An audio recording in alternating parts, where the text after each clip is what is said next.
Hello, and well, my brave knights, princesses, and princesses. What's this, you ask? Well, it's a picture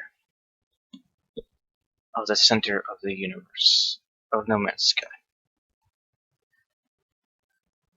I made it last night to the center of the universe after so much, so much grinding. And, well, I took this screenshot before I went in. And it basically sent me all the way back to where we began. Yeah. People told me it would do that, and I know that it does do that. So I'm not too happy with that. I mean, it's just I guess it's just the game's way of saying have fun trying again. But yeah, we made it. We did it. So I'm now going to tell you whether or not you should get this game. Should you get No Man's Sky? You ask me. Should I get No Man's Sky? You ask me. I would say at the moment, no. Don't. Not for $60. It's not worth it at all. When I started playing No Man's Sky, I compared it to Subnautica, to Out There, to Corpse of Discovery, and I don't remember the other game I compared it to. But now, after playing it for a while and seeing how much grief it's given other players, I can say for certain that it's more like Minecraft without the mods. I mean, we did find dinosaurs. Well, a version of a dinosaur that, well, it was close enough. Basically, we were promised multiplayer, we were promised space battles, we were promised monsters in the sand, we were promised a lot of things that didn't happen.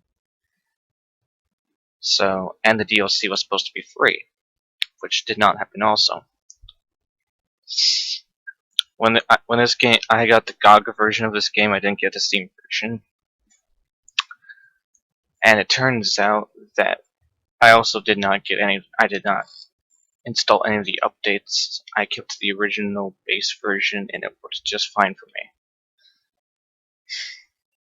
But yeah, don't get this game when it's $60. Get it when it's like 30 or even 25, and then you won't feel as ripped off.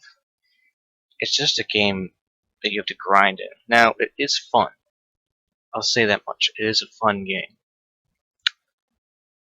I mean, if you like just flying off into space and just exploring planets and meeting monsters that say things you have no idea what they're talking about. So, and even when you learn a ton of words like we did, it still is useless. The whole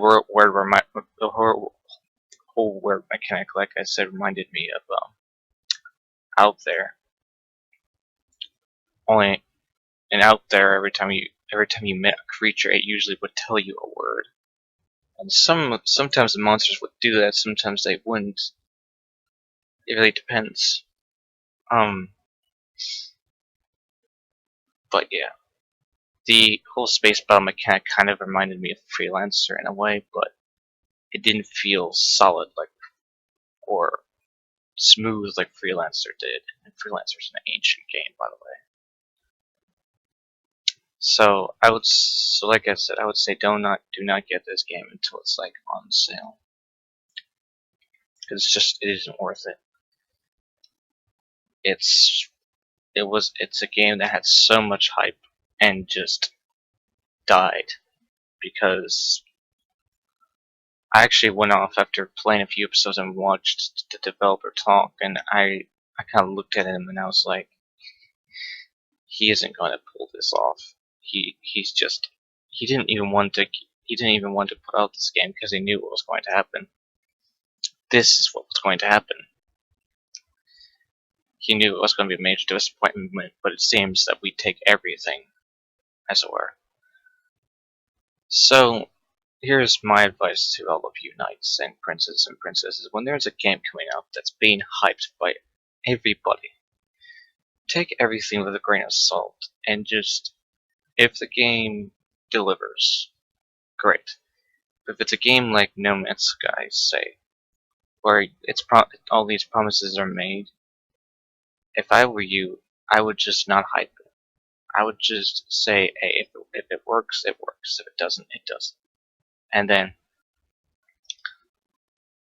the only reason why I jumped on and played is because I actually was curious to see how it would pull through.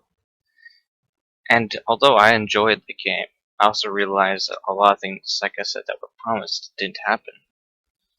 So, and that it's not just from my experience with the game, but with what I've read. It took one player like 2 weeks to cross a whole entire world, according to IGN. That's dedication. So, yep, this is where our Let's Play of No Man's Sky stops. Because as I showed you, I got to the center of the universe, then was sent back, and I was like, okay, that's good enough for me. So, I did enjoy the game, though. It is fun. There are some fun things you can do in it. It just did not live up to what was being said it would be. And that should be a lesson to any game creator out there. If you're going to put out a game like this, put some effort into it. Don't just say you're going to do something and then you don't do it. Because we'll all eat you alive. So, but yeah, don't, like I said, get this game was $25. And make sure you have a lot of time on your hands because you're going to be grinding a lot. But eventually you'll learn what to look for in the game because by the time I was almost done the series, I knew what I was doing and looking for. It's just a matter of where and how. So in the end,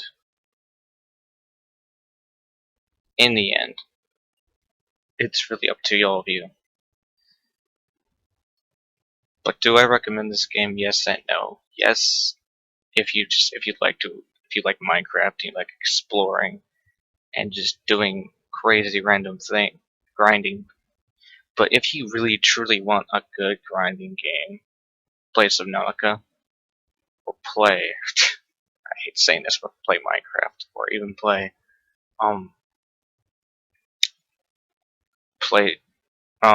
something worth it. This game would only be worth it if it was like in the 20s.